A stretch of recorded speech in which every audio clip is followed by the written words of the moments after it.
اگر آپ چینل پر پہلی بار آئے ہیں تو ابھی سبسکرائب کر کے بیل آئیکن پریس کریں اور رہیں باخبر۔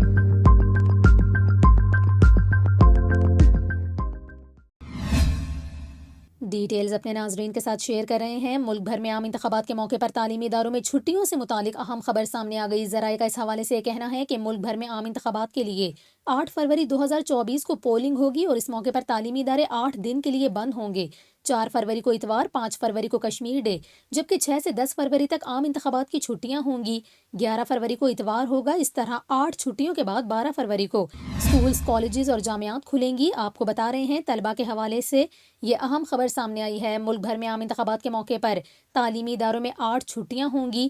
بتایا جا رہا ہے کہ 4 فروری کو اتوار ہوگا، 5 فروری کو کشمیر ڈے کی چھٹی ہوگی۔ اس کے علاوہ 6 سے 10 فروری تک عام انتخابات کی چھٹیاں ہوں گی۔ 11 فروری کو پھر اتوار ہوگا اور اس طرح 8 چھٹیوں کے بعد 12 فروری کو اسکولز، کالجز اور جامعات کھلیں گی۔